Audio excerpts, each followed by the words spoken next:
Seminar on the Message of Milarepы, held at Tail of the Tiger, July 1973, talk number 2. I hope what we discussed this afternoon had provided some basic ground for you to walk in meaning of a devotion and a lineage and the attitude of understanding the Guru principle somewhat.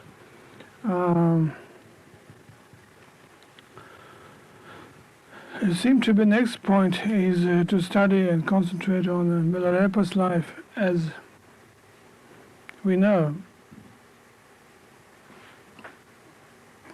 there are 3 stages in the Milarepa's life. As the confused and wretched ego manifesting itself, aggression and passion, and overwhelmingly powerful, and destroys Milarepa's life. And then there's the guilt conflict, inspires something, but at the same time the sense of discipline, a sense of practicing, sense of working with it, what it is being manifested, and working along with it. Some of the time thin out the confusion and the chaos and neurosis. And then finally that whole thing opens and develops into a Mahamudra state of mind, or finally becoming old dog quality, non-caring.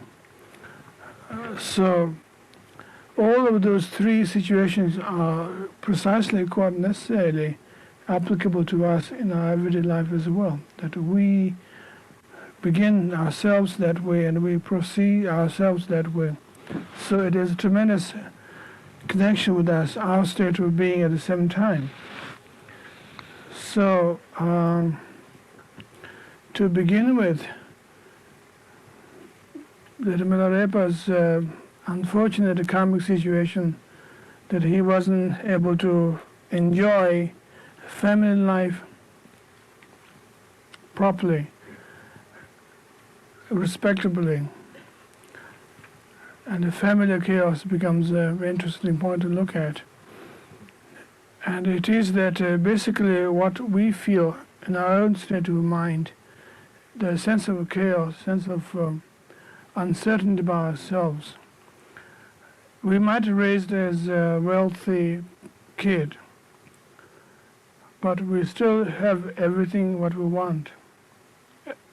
Toys and food and shelter. But at the same time we want something more than what we have. And that seemed to set up the whole thing of chaos, or the drama of chaos, from that point of view.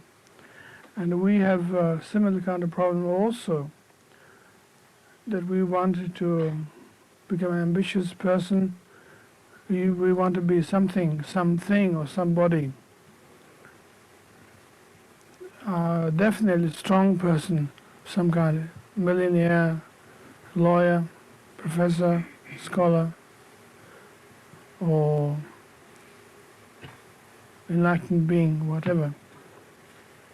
All kinds of range of choices we have, and we're trying to live through those. And that's one of the problems with the human realm, is that we have that sense of worshipping a hero of some kind. Trying to be Christ or Buddha, Muhammad, president,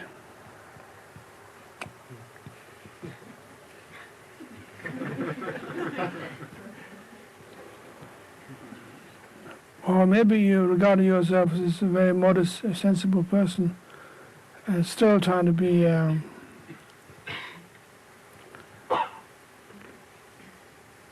competing with your father, your grandfather's heritage, and competing with the people you met, and competing with that saints that you heard, that not quite making it higher top level, but somewhat sensibly, reasonably, maybe you could work with it. You could become one. If you're not too ambitious, you might meet with a moderate person then who becomes a hero. That problem is always there. As far as Milarepa's life is concerned, there's a sense of despair at the beginning as he grew up. His uncle has most of the wealth, and the wife was, his mother was occupied as a purely herdswoman, took care of the household needs and employed her as a maid in the house.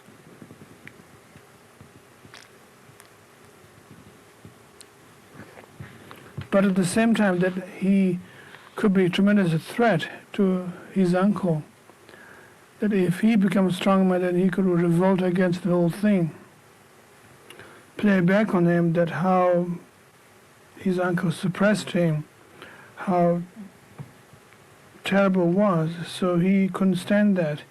So in order to solve that problem, Milarepa's uncle tried to put more pressure on mother and himself constantly. The tanka, the picture which depict the story, is that Milarepa sits as a seat for our uncle's wife milking a cow, and the little boy sits as a chair with the feet and hand on the ground, and she sits on it and milks the cow. And when the uncle wants to ride on horseback, and he acts as the stand for it, step of it, and Milarepa bends down and the hands and the feet on the ground, step on it.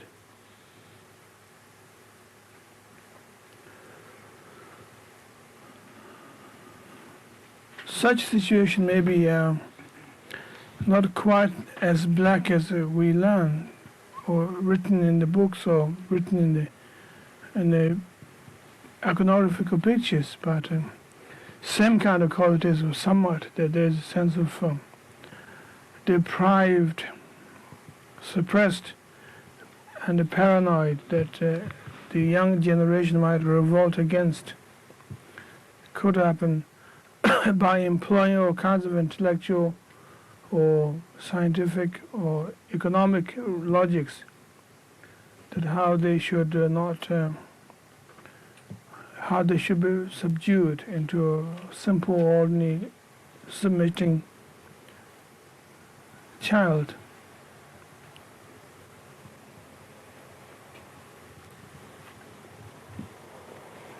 I'm sure a lot of us in the audience who are older already have felt and did, in fact, some sense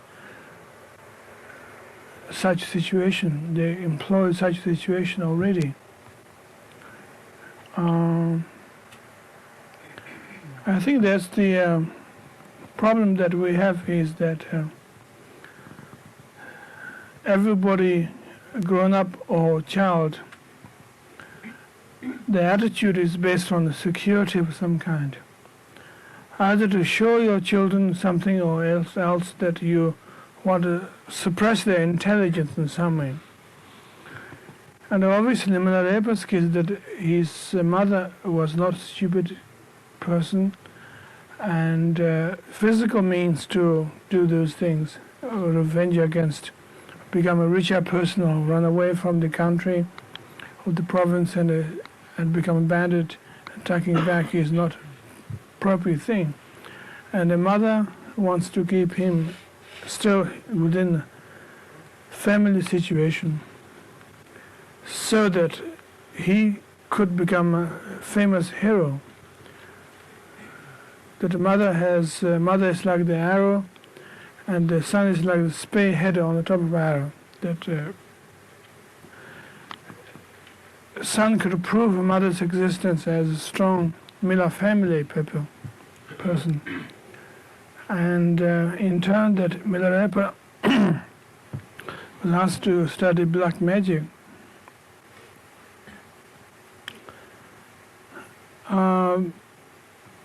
The black magic that we are talking about here is not particularly Persian tradition or anything non-existent, but it's just a reversal of a Buddhist approach of like a compassionate attitude turns into a transcendental aggression which twists around and could destroy instead of helping as it developed. And the Milarepa became extremely good at, because he's an honest student in all cases, that he enjoys seeing his people die to fulfill his mother's wish. That was a fantastic victory for Milarepa.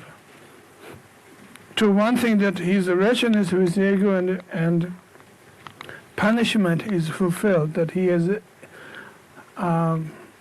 somewhat what's the word, upper hand, one-upmanship over his people. And that playing one-upmanship is not entirely new to us. In all cases, whether we try to become a powerful person practicing black magic or whatever, that everybody trying to play upper hands, particularly relationship situation, that this is the egoist mentality. Trying to play upper hand is a very natural thing. And the more there's a threat, that much we try to get up and destroy it down. We don't want to push up, but we want to press down and destroy it, sit on it, suffocate, which is a known kind of situation that we all experience in many cases. The claustrophobia of Milarepa's early childhood is enormous, extremely sad and penetrating.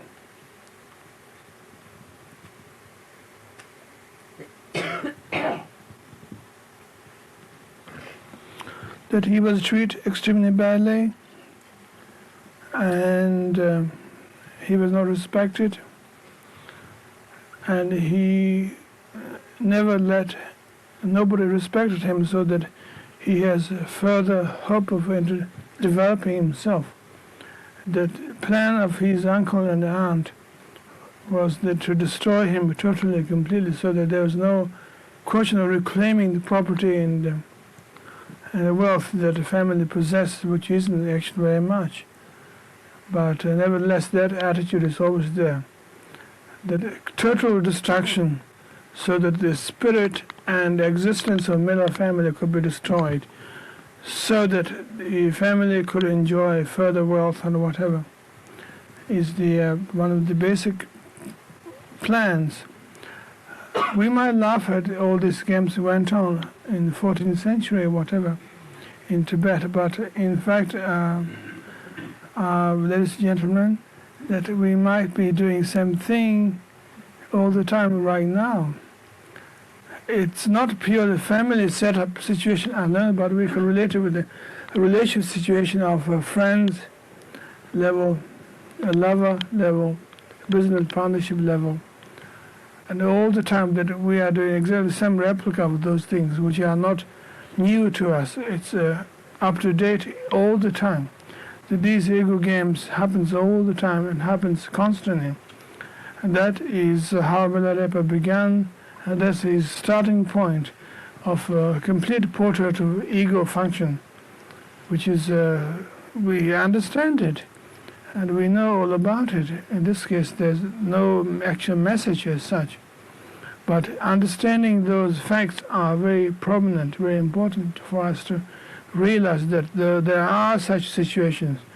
But talking in terms of Milarepa's relatives, that we feel that we are sympathetic to Milarepa, he should be treated gently, beautiful, he's going to be a future yogi who's going to be enlightened. Therefore we feel that those uncles and aunts are devils who are fighting Milarepa's growth. Not so. We always do that. And our opponents may be an enlightened person, would be an enlightened person, or ourselves maybe would be enlightened person. But we fight in the same kind of way all the time. And it is not a very exciting story, but it's a matter of fact. That do happen, those things actually do happen in our life situation. And maybe we should think about that. And the theme here is the one-upmanship. If you'd like to title your tape, talking of one-upmanship. The one-upmanship it seems to be a constant theme with us all the time. We could have discussions on that. Mind to turn around a little bit? Yeah.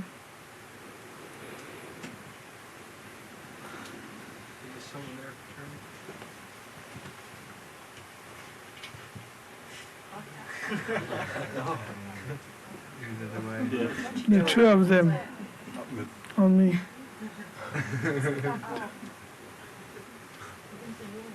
Can't you turn it on the ceiling?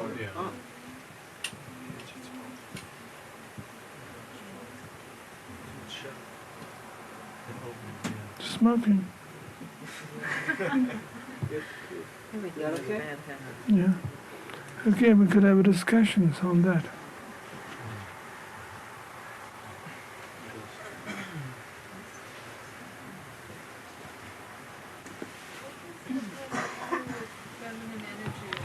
Sorry? What does this claustrophobic situation have to do with feminine energy?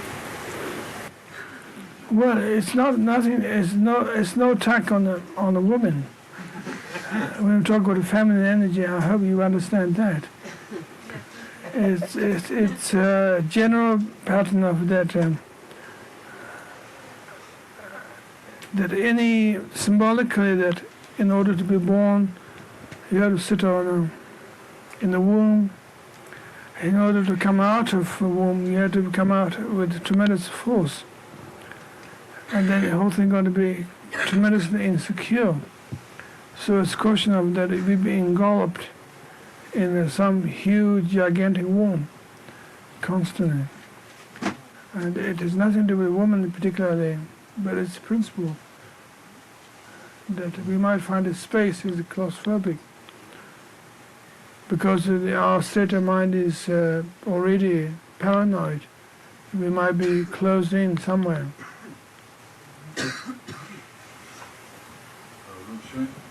Is it the paranoia that causes the claustrophobia? Well, paranoia, yeah, as wishful thinking of possible fresh air. But is that what causes the claustrophobia, just the wishful thinking? I would say so, yeah. You're always wanting something? Well, too much attention has been made on alternatives.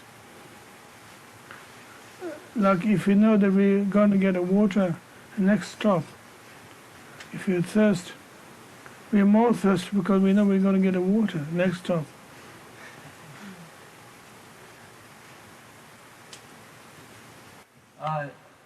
Is Milarepa's childhood any different from anybody else's in that sense? I mean, is it extraordinary? I don't think extraordinary particularly, except that he had achieved the psychic powers to destroy his people. He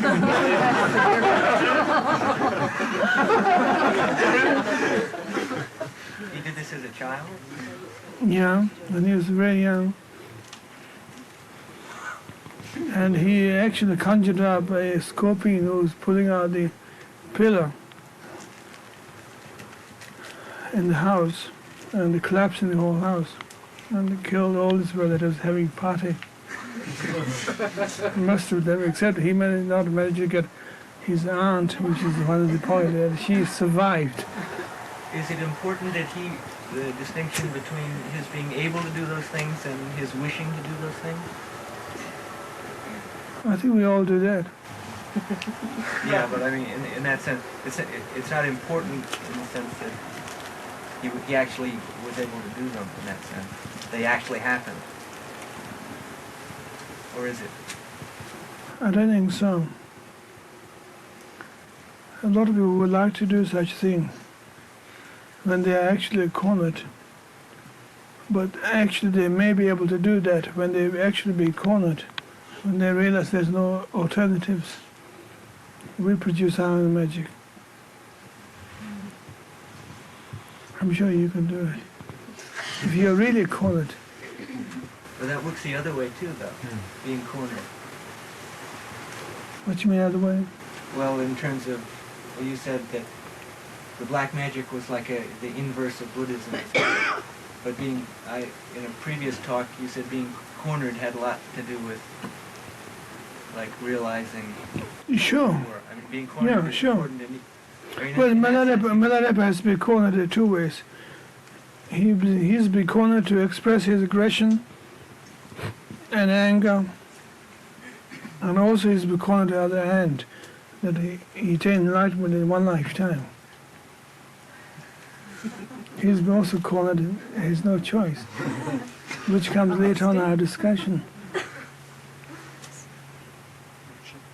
talk about Milarepa's karma as unfortunate karma, but it's very good.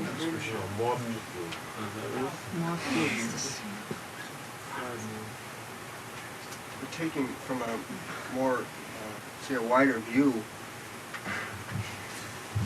view of the whole situation of his final enlightenment. Can you classify it in any sense as unfortunate or fortunate, or does it depend on how it's used? Well, in the beginning, that when somebody is inspired to attain enlightenment, you should acknowledge your unfortunateness, your claustrophobia. Otherwise, there's no inspiration to seek the openness. I mean, so everybody from their point of view is unfortunate as a high intensive situation.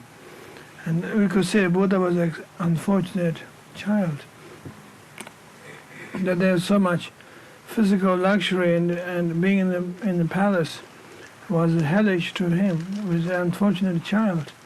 That's why he found his liberation at the same time. How does devotion relate to that that constant playing of ego games, a constant desire to one-up each? I suppose we could say the devotion there is that your seriousness has the potential of developing complete devotion. You're so much immersed in what you're doing, you have one pointed mind constantly. That if you're going to become a bank robber, you do it a good one. That's a very devoted thing to do. And that kind of concentratedness, that you're able to do what you want successfully. What if you're not very good at it? Well, you'll be frustrated, and there's another kind of problem there. Sometimes you become good at that.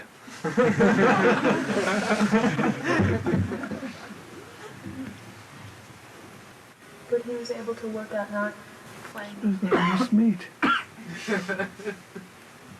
I beg your pardon? But he was able to work out not playing the one-upmanship game. Well, he was playing all the time until he was challenged by Marpa. Until that he was contemplating what best successful man I could be in the whole world. He was in fact competing with the karmic debts, that how could he get rid of that, achieve that. How does this one-upmanship sort of fantasize compare with the masochistic alternative in the same situation where you just completely blot out? That's saying the same thing. You're trying to get a one-upmanship with someone to attack you. I'm a better doormat than you are. Yeah, and if you're extremely painful, if you feel extremely painful, and you want to hurt yourself more because you want to get some upmanship with the pain that exists in you, it creates further pain on you. So that I create that pain, you don't have to create that pain. But it is one-upmanship. You see what I mean? Sort of, except in one case you're looking for something else, you know, like an angle, and the other. As what? In one case, in one-upmanship where you're hoping to, you know, get even, you're looking for some kind of angle, some kind of way out. The other one, you're just sort of. There's no differences. They're both the same thing, because you're using some reference point all the time. You can even do it with being satisfied. Trying to be satisfied where you are would be the same thing as long as it was from an ego. Yeah, I mean, you're satisfied, but then at the same time you're resentful that your satisfaction comes from someone else, therefore you inflict pain on you to make real that your satisfaction is too cheap. So you're trying to create a pain for yourself. I mean, one can do all kinds of ways. That's kind of being in New York. Somewhat.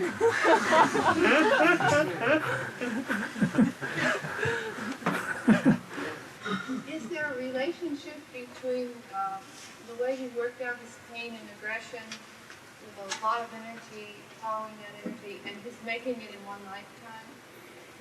What, freedom, do you mean? Yeah. He really acted out in response to the pain with a lot of aggression. Well, that's what Milarepы did. If you were talking about if there's any freedom, any way of getting out of that, that's a complete example of Milarepы. I don't know if you understand my question. Is there a relationship between his living so fully in that energy, that aggression, and his making it in one lifetime? Oh, in terms of aggression? Well, yeah, and both are very ambitious project. When he gave himself up, it's very also ambitious, very wholehearted one. But then that turns out to be a complete one, rather than aggressive one.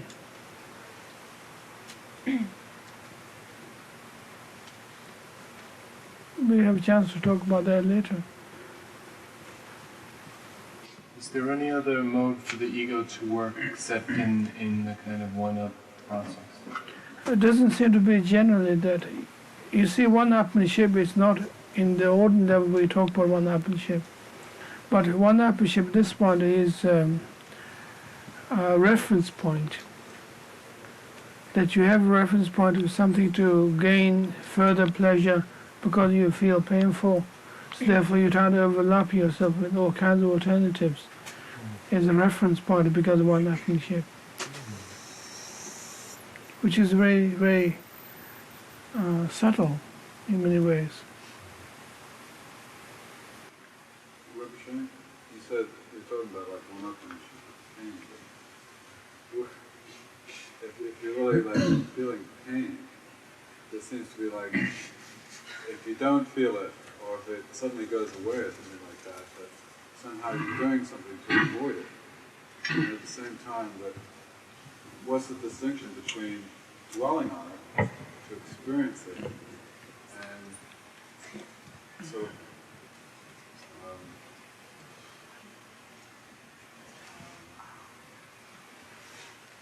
just having a one-upmanship, inflicting pain on yourself more than say, the original thing.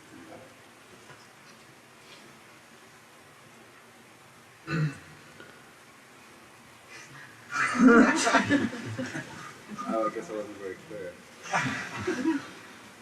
What's the difference between dwelling on pain and experiencing pain, yet I sort of find that at the same time of experiencing it, there's always something that wants to come out or escape it. And where's the distinction between experiencing it fully and wanting to go into it, and yet is that and dwelling on the pain, inflicting pain on yourself? Obviously they wanted to work with the pain is much more playful rather than a one-upmanship. Dwelling on the pain is trying to find some one-upmanship on the spot, trying to find a way to leap up, but not finding it. By not finding it? Not finding it, yeah, and therefore you find yourself falling back where you began.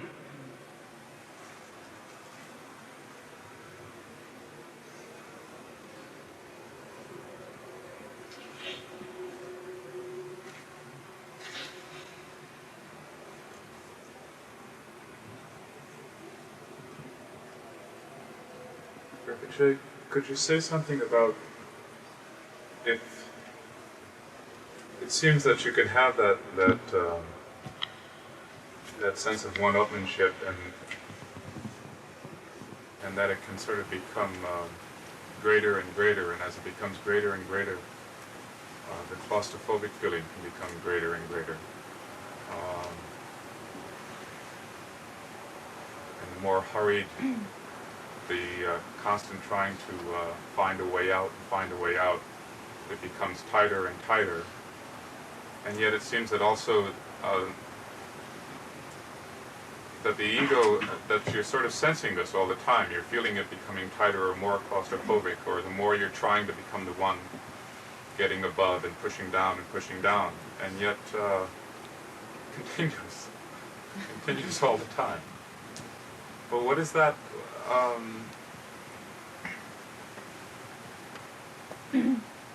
Is that, I suppose, I'm just wondering if you'd call that purely, I'm wondering about the process of where this is all happening in front of you, as you're seeing this happen, and that there's sort of some sense of acknowledgement, and there's of course you can't ignore the pain of the claustrophobic feeling, or the aggression. You can't ignore it because you have another choice of creating another pain. Yeah. Constantly, you do. I mean, it's also entertainment. All the time, you could create another pain, but you get bored, then you create another pain. You start with the sleeping tablets, and you start with the tranquilizer, then you start with the further powerful things. You could create constantly on and on and on. Would you call it also a sense of entertainment to have an observer? Yeah, all the time the observer is commentating on you, and you are not, comfortable enough. Why don't you try next course?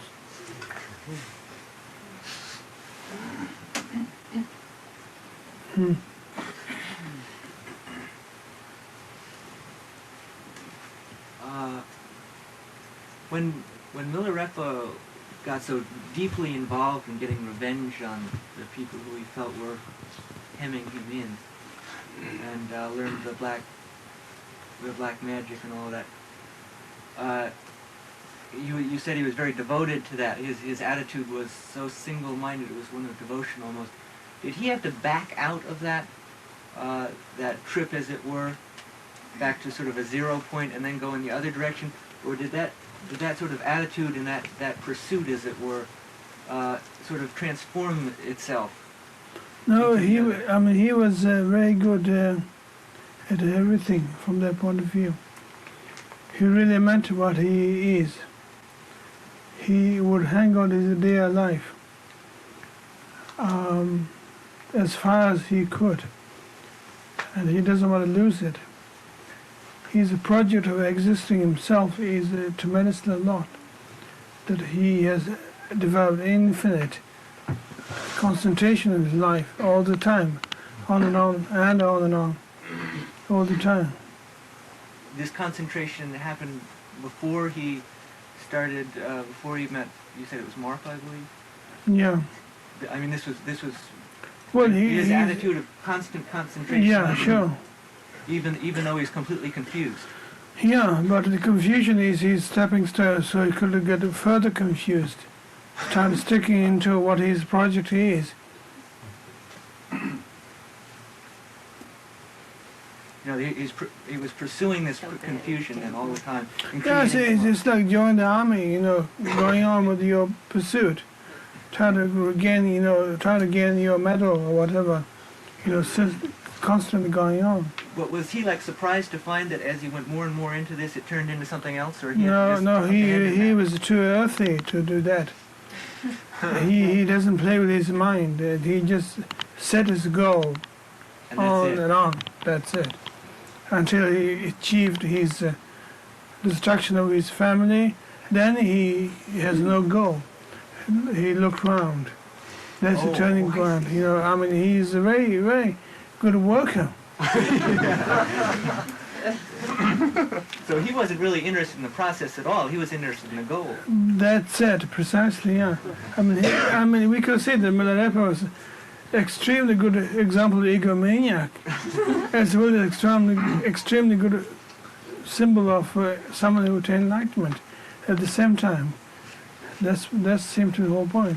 So it was, in a sense, his success that tricked him because he was left with nothing. Precisely, that's what usually we do anyway in our life. If you become more successful, you then disillusion more. But until you get to that your point, you can't get shaken. You know, you have your goal and ideas in the mind. You have so much energy that you get there. Could he have done the one-upsmanship by cutting off the situation just the way he did by killing him? But killing is satisfaction, then it's hideaway. Killing is good from Milarepa's point of view at an early stage.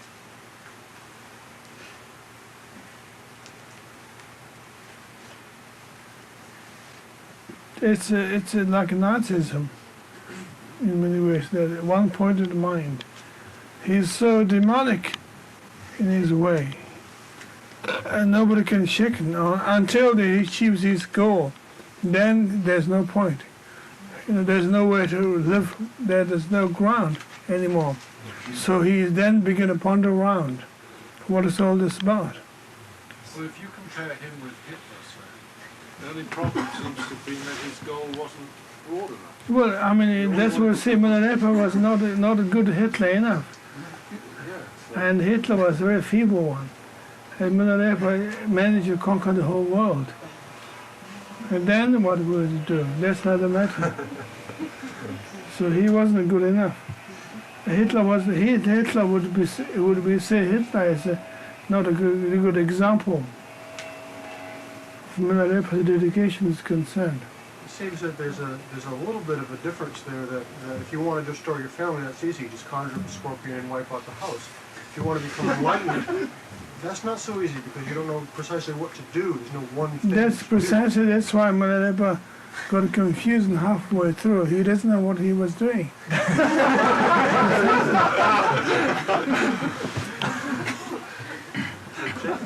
Wow.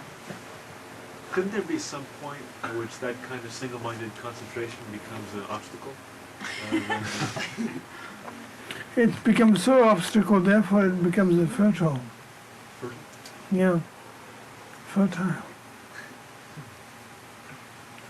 We should end our discussion tonight here and how we have a good sleep. Discuss tomorrow. Thank you.